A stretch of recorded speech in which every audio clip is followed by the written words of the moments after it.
Hey folks, welcome to So-Called Normal. I'm Mark Hennick.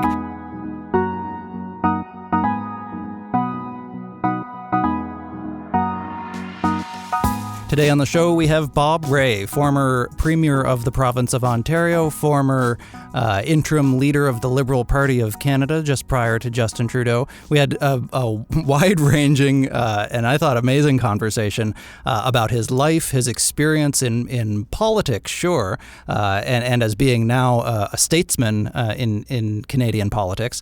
But most importantly, I think about his own experience with depression, what that was like for him as first starting to experience it as a graduate student, what he learned from it, what he used for his treatment and how it worked for him. And I particularly liked how it really seems to have informed his life ever since then. His struggle, his depression, seemed to have taught him a way of relating to people, of listening to people, and feeling compassion for others. I think that who knows, maybe he otherwise wouldn't have. So I think you're really going to enjoy the conversation with Bob Rae. We do get into into politics, of course. I mean, how can you not? We talk a bit about the SNC-Lavalin story that's been dominating Canadian news and politics for weeks now. So I hope you enjoy it. Here's my conversation on So-Called Normal with Bob Rae. So one of the ways that I like to start these with almost everybody is to ask people to talk about themselves, and especially people who have had a lot said about them. So who is Bob Rae? Can you tell me about Bob Rae? Well, let's see. I'm the son of my parents. My father was a diplomat. My mom was born in England. I grew up sort of all over the world and came back to Canada to go to university. And then went to law school eventually. I went to Oxford for a while. Then I came back and went to law school. And then I went into politics. And I've been in and out of public life and politics in Canada for 40 years or so. 40 years. What drew you to politics originally? What was I was always interested in it. As a kid, I was always interested in it. Always used to talk about it with my parents and friends. I guess I like a lot of people. I got my first sort of my age. I was living in Washington for 6 years as a kid when I was 8 years old until I was 14. Because of your dad's work? Yeah, because of my dad's work. And so, followed American politics. And that's, again, to date myself, that's the time when John Kennedy was elected president in 1960. Did that have a big influence on you? Yeah, I think like a lot of people, watching Kennedy was quite something, and listening to his speeches, and it was sort of. I think it's fair to say that John Kennedy was sort of like the first modern president. You'd say that was the first really modern political campaign. I mean, obviously, other campaigns had speeches and all sorts of stuff. It was the first real television campaign. And like everybody, I was caught up in it and caught up a bit in the Kennedy mythology, like a lot of people at that time were. And you remember what you were doing? It's a cliche question, but what you were doing when he was assassinated? I was actually, at that point, my parents moved to Switzerland in 1962 to Geneva. And I was sitting having dinner with a good buddy of mine, a guy I knew in school very well. We're listening to the television, watching TV and eating, and the news came on in French. And I didn't speak much French at that time, and I wasn't quite sure I understood it. But it was. So how did that impact you? Horrible. It was, had a huge impact on me. I think it was, for me, it was my first, apart from, my father's sister passing away, it was my Aunt Grace. It was my first sort of experience of death. Both my grandfathers died before I was born. So it was sort of made you realize how fragile. And I can remember the preacher at the big cathedral in Geneva saying, we hang on to life by a single thread. And those words have always stuck with me. In fact, I've used them a few times. And I think it's obviously true. But a lot of other experiences that I've had, my wife's parents were killed in a car accident. My brother died of cancer when he was 32. A lot of things have happened since then that make me realize and make me feel at all times the fragility of things and also how quickly things can change. I noticed, I think, that you've been tweeting about is it the same brother you've been tweeting about recently, several times, I think. Yes, well,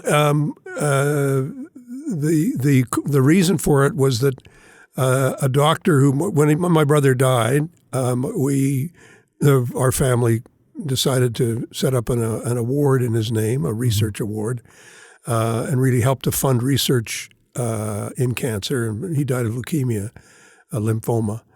And so a doctor who received the award there was an article in a medical magazine that I got sent on Twitter or something, and saying that he'd really appreciated the money and the funding that he received, and that he was making a lot of progress in the treatment of lymphoma.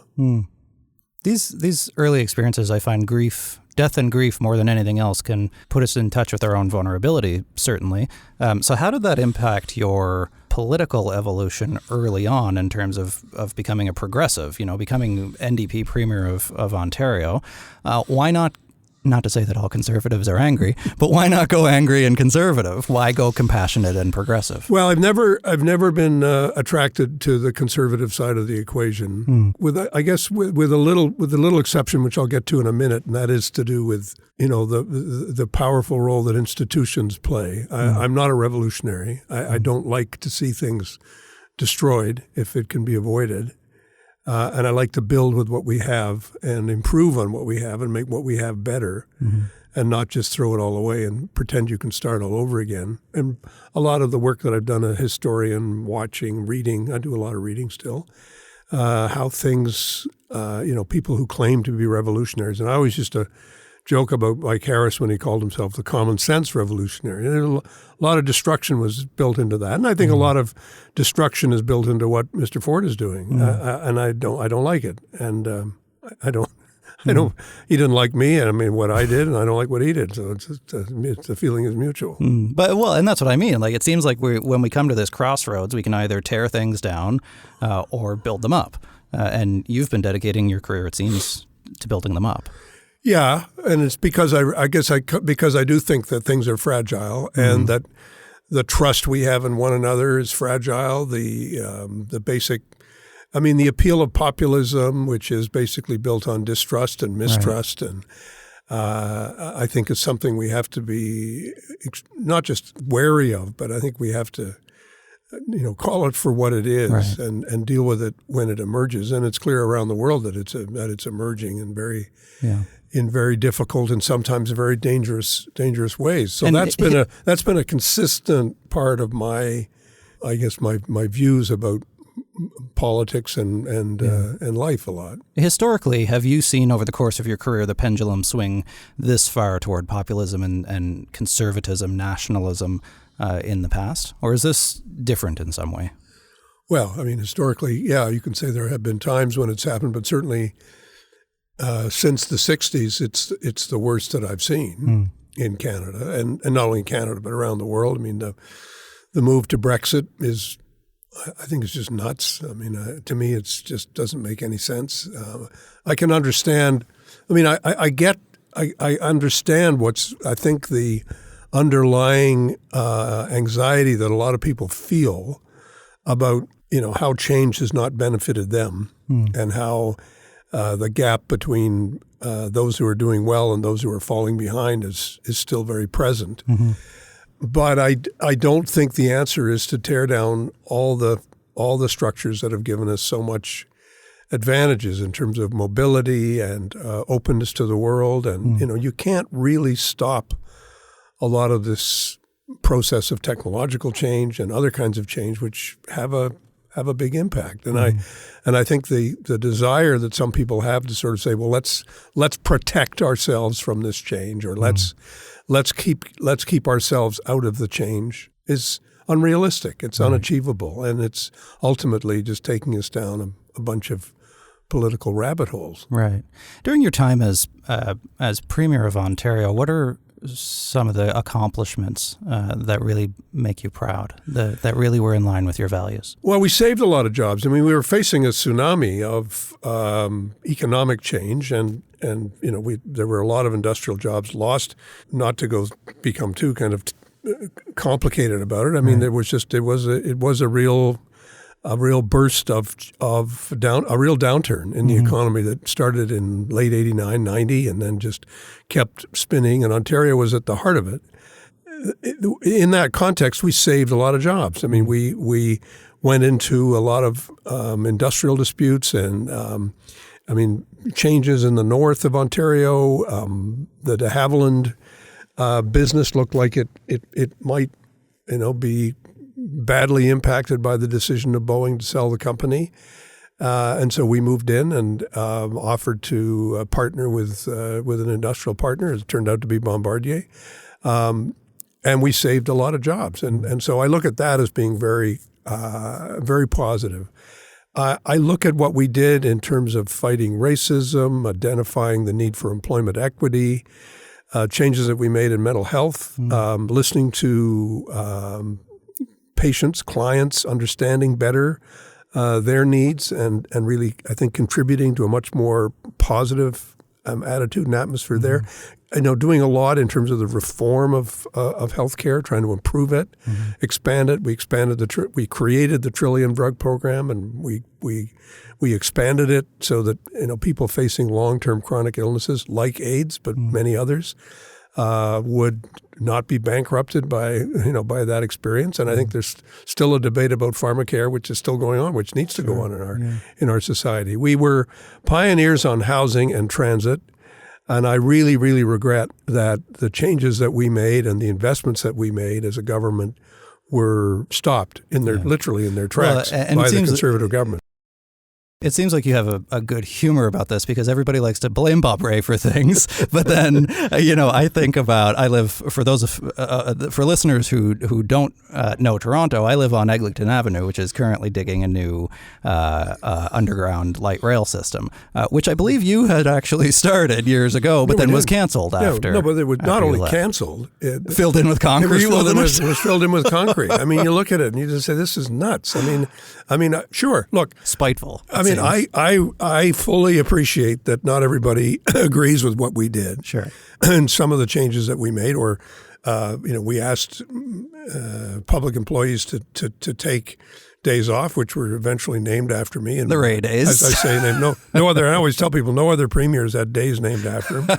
But I think it's still young. There might be 4 days. I think it was a better idea, frankly. I think it's better to share the sacrifice than to impose it on a particular section of the population. I mean, what happened afterwards was a decimation of employment in the public sector, teachers, nurses, people working in the public sector. And I didn't want to do that, and I was opposed to doing that. Yeah. But we also had to save some money. We had to get the province back on a better financial direction. Right. And we certainly did that. Well, and healthcare is no small chunk of the province's budget or the federal budget. Huge. And you've mentioned mental health and some of the work that you did there in particular. The mental health care system, as in my experience as both a patient and later as an advocate, works against people very often. It can make them worse, bouncing around in a system that doesn't meet their needs, right?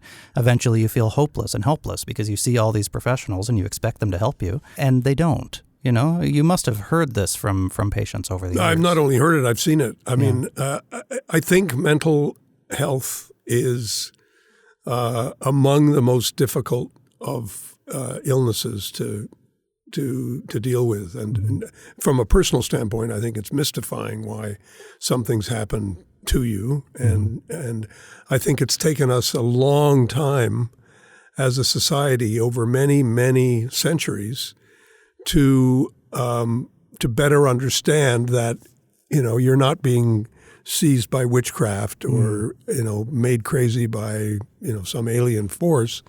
It's an illness, and we're way behind all around the world. We're globally way behind in understanding and learning how to treat this illness, which takes many different forms, has many different manifestations. And it I think is I think there are a couple of reasons why we've had such a hard time more recently, because a lot of the mystery and a lot of the kind of weird ideas about mental health have really started to recede. I think more and more people are beginning to understand that it's, first of all, it's extremely common. Mental illness is not rare. It affects every family. It affects every one of us in some way, shape, or form. I think most people understand now there's kind of a spectrum of mental and spiritual wellness. And there's lots of things that can happen to you that set you off the spectrum, or get you, going down a path that you don't necessarily want to go down. But and they get you stuck sometimes. Get you stuck. But I think the thing that I noticed, that I've seen, is, first of all, I think there's a sense that we don't know what, quote, the cure is. And so it's too difficult. And, a lot of it is mental, not physical, supposedly. And so there's not necessarily much that can be done about it. Right. And my friend David Goldblum, who's a psychiatrist and a good friend of mine, he's a great guy, yeah, points out very effectively in his latest book that we've actually made a lot of progress on treating mental illness. Sure. We've actually come a long way compared to where we were 20 or 30, People don't realize 30 years there's ago. Very effective treatments out there. Exactly. And there are very effective ways. And I think that's what started, the It Gets Better campaign and the other ways in which people are trying to really engage with the public. Because ultimately it's public opinion that will push governments to do more and spend more. And mental health is still in the back seat. So, I think, for example, where we have really fallen down is in childhood and adolescent treatment. Yeah.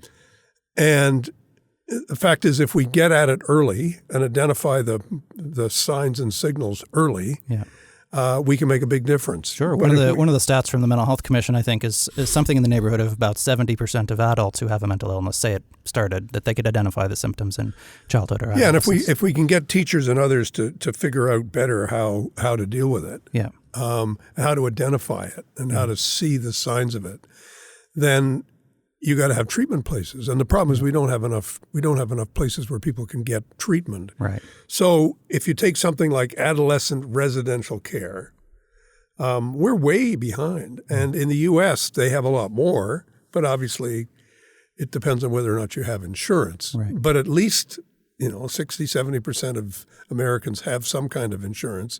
And and actually in that area, they're more likely to get the right kind of care than we are. Right. And so...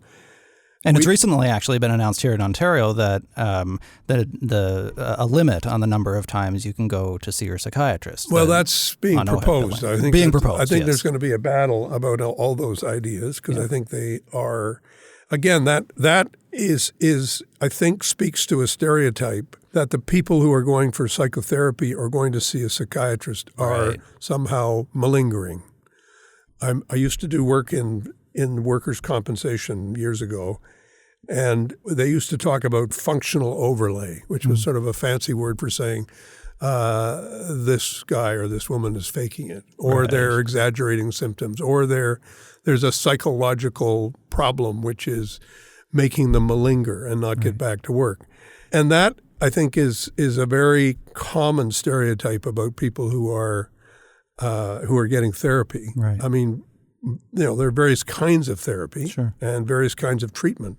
Yeah. Well, and it also ignores the idea, too, that you can be going in for your weekly psychiatry appointments and getting your medication dose adjusted and all that. But if you're homeless and unemployed and, you're being abused at home and there's all these other social factors, it's going to hamper your treatment. That's why I think everybody recognizes that in order to deal with mental health, you've got to deal with housing, you have to deal with jobs, you have to deal with employment opportunities, you have to deal with training, and you have to fight marginalization, which is what we have allowed to happen. And, Mark, you'll know that there was a big change in Ontario in the 60s and 70s and through until, the mid-80s, when there were large institutions which basically warehoused a lot of people who were seen to be too ill to be with their families. Right, lunatic asylums, as they're often called. The CAMH evolution, which we've now seen, where now the new structures that are being built on Queen Street, that was started in the 1990s. Yeah. And the key thing is to understand that, when we went through the process of deinstitutionalizing, taking people out of institutions, we didn't, as a society, we didn't see fit to invest more in the physical infrastructure of care and in the other ways of caring that are still required. Right. And now often people are in the streets or in prisons, 50% or more of the prison population. Absolutely right. And I've done a fair bit of work in prisons over the last little while. And if you talk to prison wardens, they will say to you, one prison warden said to me, "I'm running the biggest mental health institution in the province." And it was a very dramatic statement, but he said, "Look, I mean, there's a lot of people who are here because they have serious mental health issues." Yeah. And they were not identified in the trial, or they were not sufficient to say, well, you shouldn't be in that institution, be somewhere else. Right. But that's just one example of where, as a society, we're not doing enough to provide the kind of care and the kind of attention and the kind of understanding, the kind of compassion that's necessary to help people who are going through an episode or a time or a period of mental illness. And mental illness takes many forms. I mean, sometimes it's neurotic and depressive and anxious, and then it becomes more serious when you get into the world of schizophrenia and people who are really having a very, very hard time coping with their lives. Right. Well, and that's why it makes sense to have a tiered system that can meet people where they are, rather than trying to cram everybody through the same narrow hallway. Canada, unlike the UK, does not have, generally speaking, publicly funded psychotherapy. No. Despite the fact that we know that it works just as well as medication for the large majority of mental health problems and illnesses. And you don't need to be a doctor to do psychotherapy. No. Right. So we do have a lot of reforms that need to happen. We do have a lot of people who are trained to counsel and trained to help and trained to intervene, but there's no appropriate insurance to fund them, and it's all done privately. So people either pay for it with their private insurance, if they have private insurance that's good enough to do that, or they pay for it themselves somehow. But that's not good enough. And so, you're right. I mean, when we look at how the Europeans do it, they have a much broader base of insurance and a much broader base of people who are able to and licensed to intervene. Mm-hmm. We have a kind of medicalization of the treatment process, which makes it much harder for people to get access to treatment. Not very efficient either. No, it's a bad use of resources. And I suppose the doctors would say, well, we're uncomfortable with letting non-medical people treat, but the fact is your social worker isn't going to be dispensing medication. Right. Well, and they're probably actually better trained to do psychotherapy than a GP might be. Right. That's exactly right. Now, this is also personal for you. You've been open about your own experience with depression for many years now. How did that manifest for you? What did that look like? Well, it came upon me quite suddenly. I was in my early 20s. I was a doctoral student. I'd finished my MPhil at Oxford. Growingly, I was feeling more anxious about what was I going to do and what was I going to write my thesis about. And being a graduate student is a pretty lonely experience anyway. It's a tough time. And I found I'd been traveling back and forth between Canada and the UK, and I can remember waking up in the UK, and it wasn't just jet lag, although I'm sure jet lag had something to do with it, with an overwhelming sense of anxiety. And uncertainty and depression. Luckily, I was living with friends, and they were terrific and very, very kind and very encouraging, and helped me get to the kind of care that I needed. And I had a lot of good friends who helped me over the period of about a year and a half that it took for me to sort of get through the worst of it. But I wouldn't say any dramatic recurrences, but I've had a couple of moments when my brother died, for example, which was about 10 years later. Well, a little more than that, about 15 years later, that I went through another downturn a bit. But I recognized it right away. Yeah. Did you worry at that point, or did you distinguish at all between grief and depression, and where the boundary was if you had both at the same time? Yeah. And I needed to talk to somebody. And luckily, this was when I was in politics in Ontario.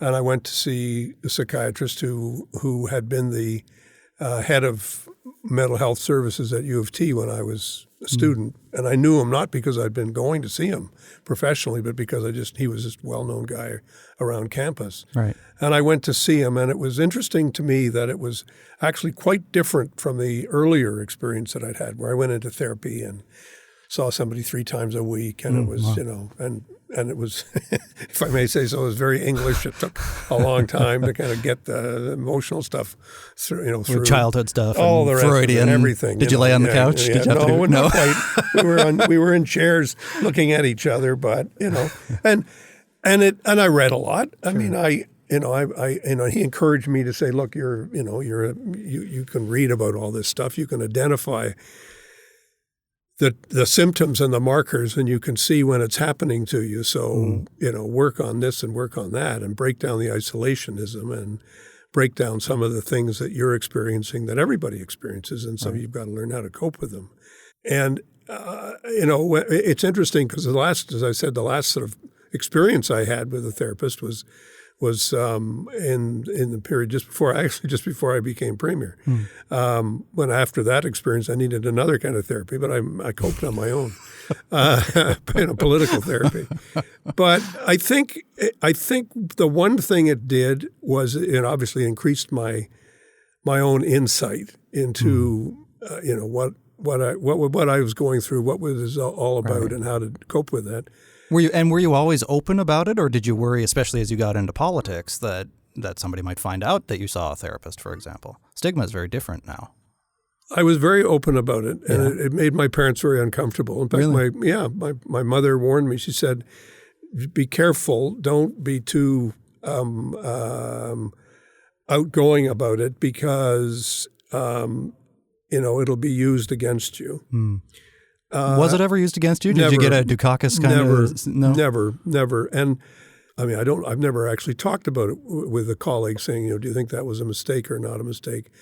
I think it was helpful to me, and it's also been helpful to me to be able to say to other people, look, you're going through a bad patch, or you're going through and you're having something going on, and it gets better, and there are ways to cope with it, and there's no shame in it, and you gotta get the help that you need when you need it.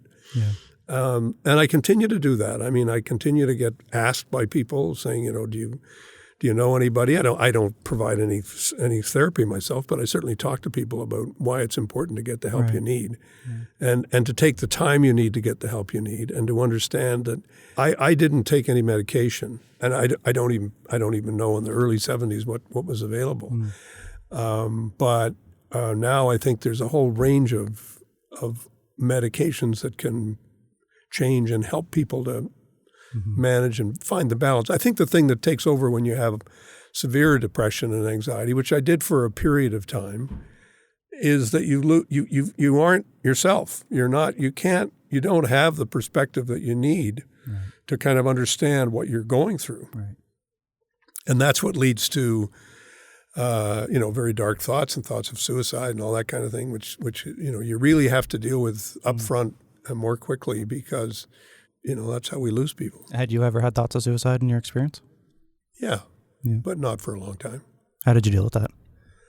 Talked to the doctor very directly about it, and had he helped me with that, and I had friends who knew that I was feeling pretty bleak. Yeah, but nothing that kind of took over for long periods of time.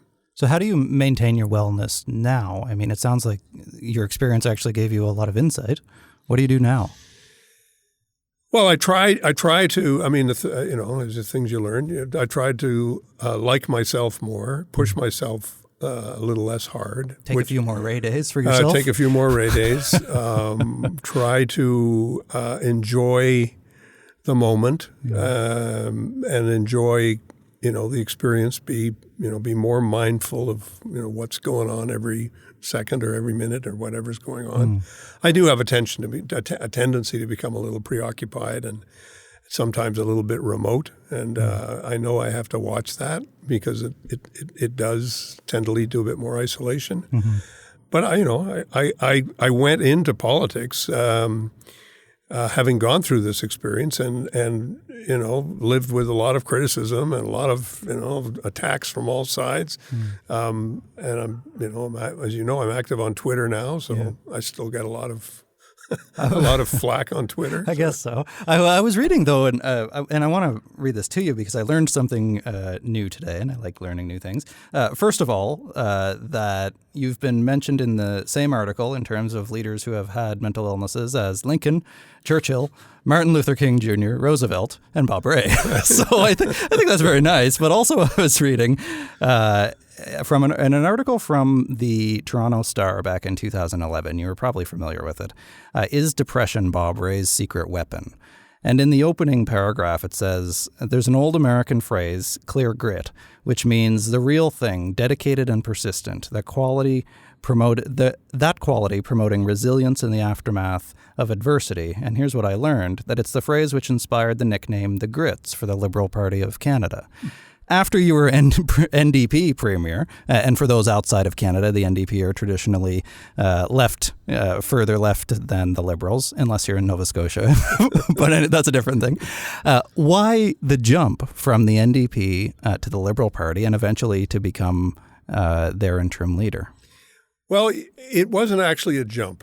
I think it was, starting out, in the 60s, as a young student, I worked for Pierre Trudeau's election as leader, and I did some work for the United Steelworkers in labor law, and I was sort of quite comfortable in that sort of social democratic, liberal, small L liberal milieu. So to everyone's, not everyone, but to much consternation of some of my family and friends, I worked for the NDP and decided to run for the NDP.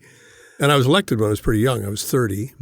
I think I was always seen by New Democrats as, he's not really socialist enough. He's not left enough. And I think that's true. I wasn't.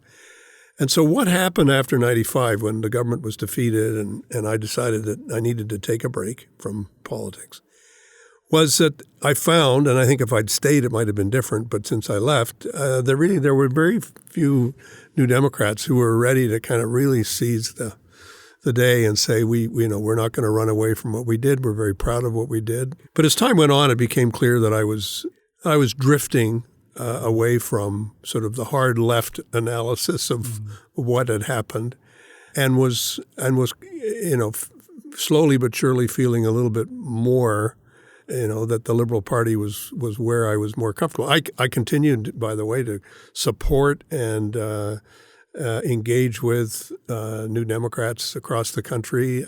And obviously when I left the party, which I did when I joined the Security Intelligence Review Committee, that wasn't like a big line in the sand. That was just my saying, I don't think this is actually work that's should be tied to a political party. I think you should be neutral. I felt that when you looked at that issue, looked at the issue of sustainability, the environment, there's no deep philosophical divide between liberals and New Democrats necessarily, depending on the kind of liberal you are and the kind of New Democrat you are. Yeah. So I when I ran for the leadership in 2006, I didn't feel uncomfortable making the arguments that I was making, and I didn't back away from what I'd done as premier or, the decisions that we'd made as a government or anything of that kind.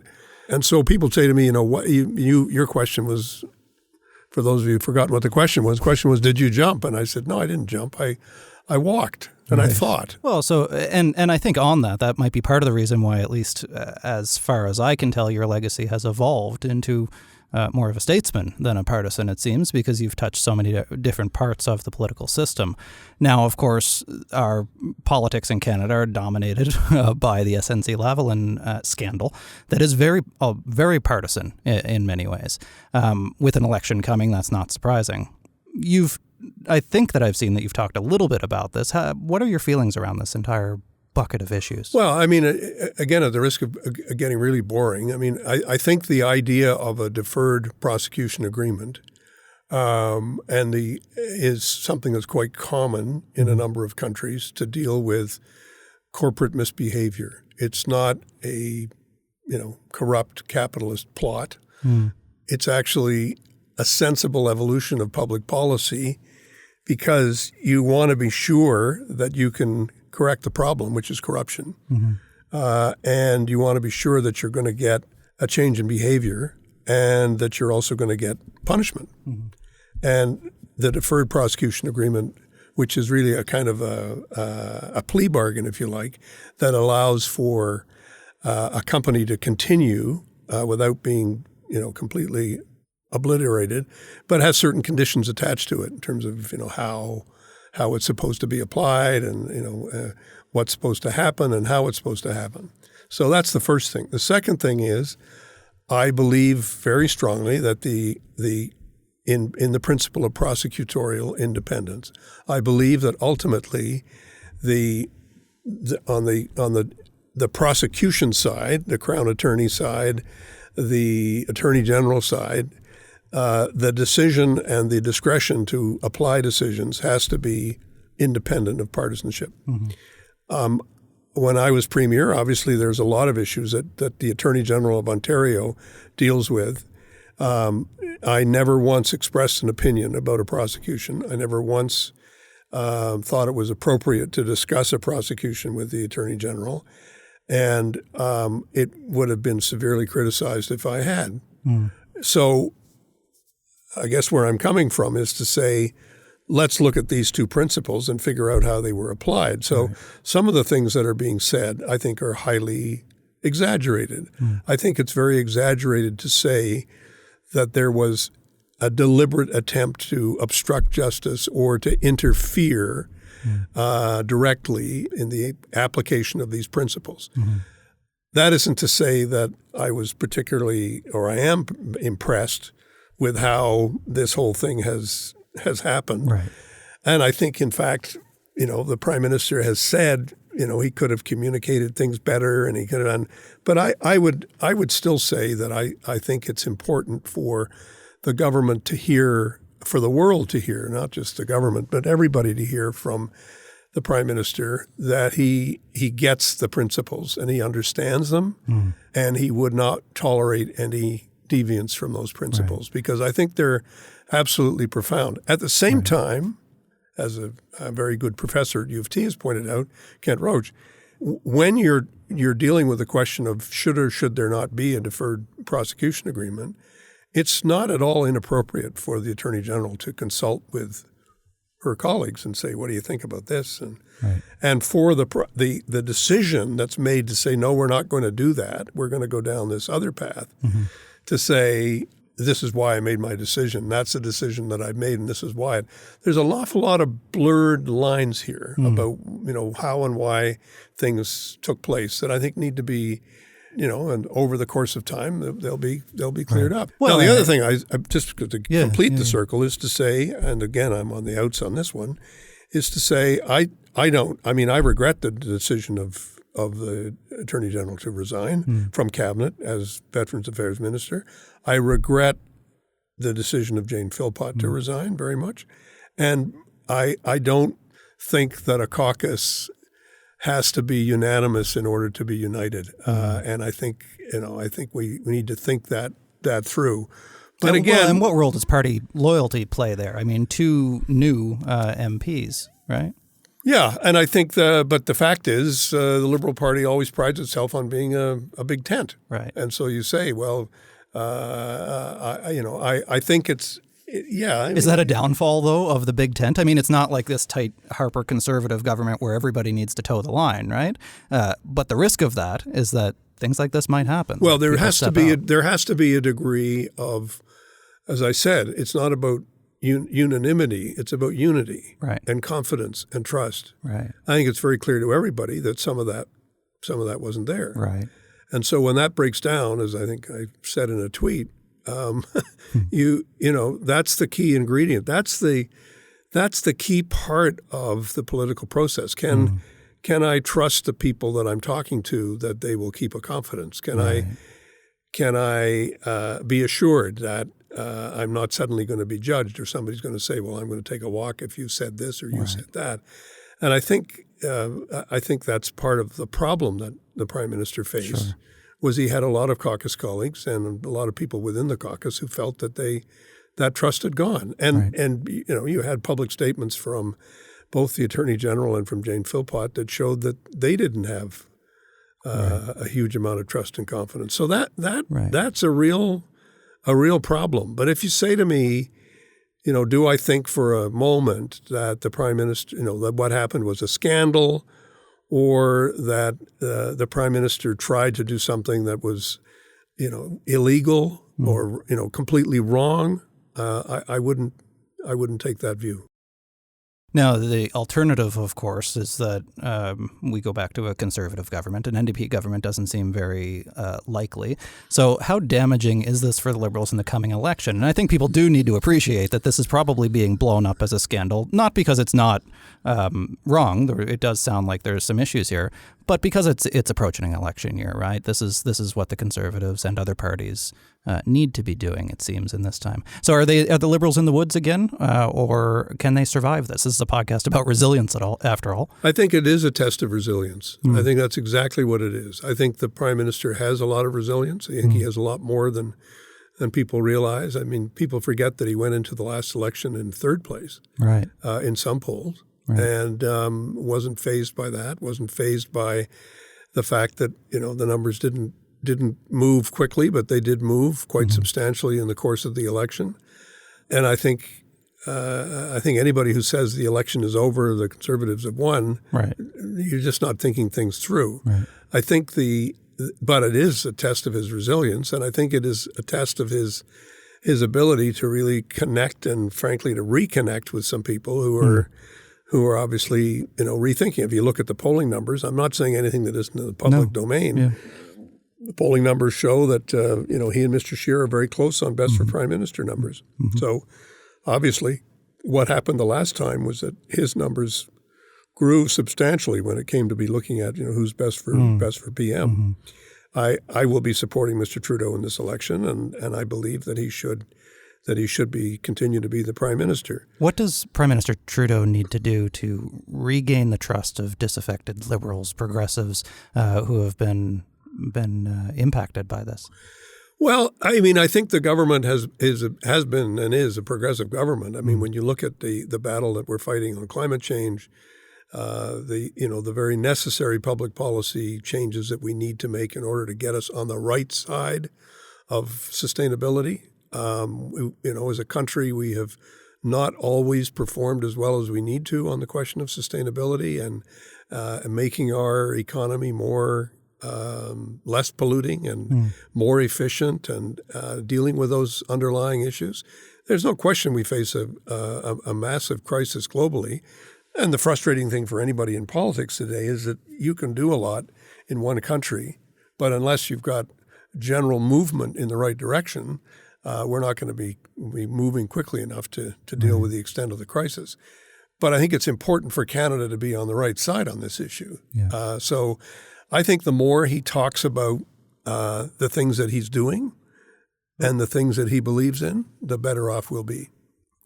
That's not actually all that different from mental health recovery as well. That might be a bit of a Herculean loop back to what we were originally talking about, but appreciating that nuance in yourself and that you're not always going to be happy, you're not always going to be sad, that it gets better, sure, and there's going to be tough times, yeah, but it's a mixed bag, and that's what it is. That's if you're prepared for that going into it, it makes it a whole lot easier. Yeah, I mean, I think that one of the things that years ago I can remember my therapist saying to me he says, "Look, Bob, you are probably overly sensitive to some things, and you've got yourself in a box that you're having difficulty getting out of. You will get out of it. You will do it. You will be able to do it. But you need to know that you're never going to be a totally insensitive person. So that's the way it is for you. And so you got to live with that. And you make it your strength, actually. And actually you do, because you learn how to listen to people, which is something I'm still working on, according to members of my family. So what's next for you, Bob? You're not going to retire, are you? No. Never. I don't feel like retiring. I'm 70 years old now. Yeah. And I realize when people look at me, they sort of say, "Gee, you're an old guy." And I say, "Well, no, I don't feel old, and nothing wrong with feeling old. It's just age is what happens to you." But I think it was George Bernard Shaw who said, it's not that we're too old to play; it's that we get old because we stop playing. And whether you work for a salary or whether you do stuff. You got to keep doing stuff. You got to keep being engaged. I mean, I'm now a grandfather. I have 5 grandchildren. So that's a big deal for me. That's like a huge change in my life. And Arlene and I, we really like to see the grandchildren. We like to engage with them, and we're loving watching them grow up. And I mean, they're little now, but they're they're still growing. So that's part of my life. That's like a big part. I think continuing to take an interest in what's going on around the world. I do some teaching at the University of Toronto. I'm a professor of public policy. I teach law. I'm also doing some work at my law firm on Indigenous issues, and I'm trying to write and reflect on a lot of the things that that are happening around the world. And occasionally I get assignments, like I was asked to go to look at the refugee crisis in Myanmar, make some recommendations to the government. I'm still not fully engaged in that project, but I'm still keeping an eye on it. And I've just come back from a trip to Bangladesh that I took about 6 weeks ago with Arlene. And it's a full life. I like to be busy, sometimes probably too busy, but I like to continue to be engaged. I don't want, and I don't think, unless somebody offers me something extraordinary, I'm not expecting to get asked to do some big job. I think there is a point at which you say, well, you're of a certain age, so you're going to give advice. You're going to be an advisor. You're not going to be on the screen. And that, frankly, is a transition that I started myself when I was 65. And Mr. Trudeau took over from me when I was interim leader, and he took over as leader.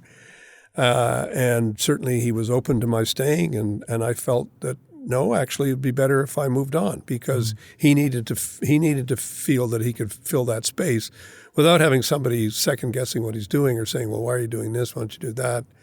And I think there's always, once you've been a leader, even though I was the only leader for 2 years, you kind of develop views about, well, this is how you should do it. Sure. And I don't really think that's very helpful to the next person who comes into the job. I mean, obviously, I regret in some ways not having been in the government after Mr. Trudeau was elected, but I've certainly found ways to contribute in other ways, and I guess that's one of the things that I think we learn about ambition and desperately wanting something. I mean, in politics, I've met a lot of disappointed people, people who didn't make it to be leader, or didn't get what they wanted, or didn't get the recognition they think they deserved. And so there's a lot of frustrated and sometimes unhappy people because they've made the mistake of applying their ambition to one thing, saying, I got to get this job, or I've got to be named to cabinet, or I've got to become the leader. Or I've got to be healthy or normal or happy. And so you got to look at it and say, there are lots of different ways to contribute. And you got to figure out, how can I contribute and stay positive? Because the negativity that attaches to frustrated ambition is huge. And I think it's one of the leading occupational hazards in public life, particularly, but it affects other people too. I mean, what the famous American psychologist William James called the bitch goddess success is something you got to be careful not to be worshiping at that particular altar, because you succeed in different ways, and I'm not ever ashamed to say that I've failed at some things, and I've learned from my failures. And you learn more from your mistakes and your failures than you do from your successes. Are you happier with yourself now than that graduate student who was just first starting to struggle? way more. Yeah. And I think people who watch me, I mean, the reporter Jim Coyle, who is a very wise observer of the political scene, and he was at Queen's Park for many years, and I saw a column that he wrote a while back saying, it's interesting to watch Bob Rae's sort of political evolution and his personal evolution, and he's much more comfortable in his own skin than he was when he first came to Queen's Park, and even when I was premier. I think that's true. I mean, the thing I regret most about not getting a second term, which is what everybody wants in this game, is that I learned how to do the job. I was ready for action, and it's very frustrating when obviously when a lot of what you've been working on gets completely undone by the person that that takes over. But that's life. That happens. Just when you think you got it all figured out, you got something new. Well, it's right, but you've also got to remember that you can think you've got it figured out, but if the public doesn't agree with you, you're done. Yeah. And that's the nature of the political process. You can say, I'm better than the other guy, but people, for whatever reason, people might say, no, you're not. Right. And you've got to accept that. That's the judgment of the people. Right. So what would all of this wisdom that you've gained now that you're the sage, that you've moved on to that point in your life, what would you have recommended to that struggling graduate student Bob Rae that you hope would make his life a little bit easier if you could go back in time? Don't be hard on yourself. Yeah. Give yourself a break. And the thing I learned was I was very focused on, I was having difficulty, going down an academic path. And over time, the therapist and all the other things that I went through sort of said to me, maybe that's not your path. Have you ever thought about that? Maybe that's not where you really want to be. And you've assumed for a while that it is. You've created this world for yourself, and now you're judging yourself because you're having your challenges, and maybe that's not who you really are. And so what I always say, it's interesting because I was just meeting with a bunch of Rhodes Scholars last week, and they asked me that question. They said, "What would your advice be to us?" And I said, "My advice would be, don't box yourself in. Keep learning and listening and watching, and be prepared to make some mistakes. And when you do make mistakes, don't be too hard on yourself. Give yourself a break, and you got to learn how to love yourself, not in the narcissistic way." And narcissism is another occupational hazard of politics, God knows. But in a way that says I like myself. I'm a believer in what I'm trying to do as a human being. And even though we all make mistakes and errors of judgment and do stupid things, don't ever go down a path that says, well, that means it's all over for me, or I can't see my way out of this thing. And sometimes the problems are literally all in your own head. Like nobody else is saying. I mean, you sometimes say, I'm feeling tremendous pressure from, my parents or anybody else. And I remember my father saying to me, I don't care if you get a PhD. I don't care if you teach and a professor in university. No pressure for me here, buddy. Do what you want to do. And sometimes it's really hard to figure out what you want to do because you're all kind of wrapped up in anxiety and demands on yourself and pushing yourself that make it harder to do that. And so I think the main thing is to one other thing, and that is learn how to see your life project is not about you. It's about something bigger than yourself. So whatever it is you're trying to do, make it about something that's not just about you. I don't know again, this may sound too academic, but John Stuart Mill wrote an autobiography. He was probably, he's a brilliant kid, spoke like 5 languages when he was 5 years old, hugely brilliant mind. But he was emotionally undeveloped, and he discovered that. He went into a huge depression when he was in his early 20s. And it took him a long time to come out of it. And eventually he did, and he wrote about it in his autobiography. And one of the things he learned was that you're not going to be happy by trying to be happy. You're going to be happy by devoting yourself to a cause and to ideas and to people that go well beyond you. So I find, for example, I found this in politics, that one of the greatest therapies for me as a politician was being in my constituency office and listening to the worries and concerns and anxieties of other people and engaging with other people and actively engaging with them. I find that in my teaching as well. I find that being engaged with teaching students and talking to them and not just lecturing, but, going out for a coffee or sitting down and talking to them and listening to either them, alone with other people and just talking the issues through that they're thinking about. That helps. That's therapy. That helps me. That helps, something I enjoy and appreciate being able to do. Well, you do a great job of it. And I think it's good, if you can do that. And so those are the two things I say. Don't be hard on yourself, and don't think it's all about you. Sometimes people say to me, I want to be the leader, or I want to be prime minister. I mean, I have people come on, I want to be prime minister. And I always look at them and said, why? What do you want to do?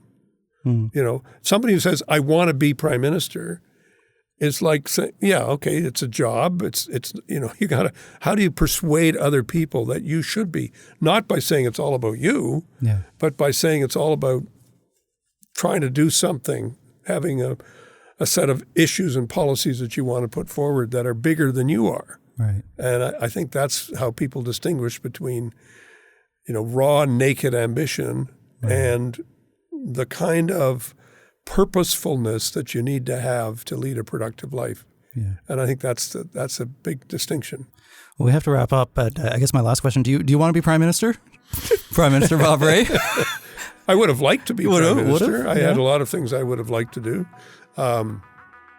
It's not an appointed position. No, of course. And right now it's not a vacant position. So currently occupied.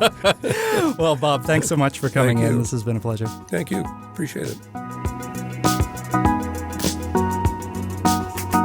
Oh, if you want to try some free psychotherapy, you can have a free trial. Free trial of online, safe, effective psychotherapy with trained professionals. Head over to betterhelp.com/Mark. Enter the promo code MARK, and you can get a free trial of betterhelp.com's psychotherapy. That's it for me. I'm Mark Hennick. This has been So-Called Normal.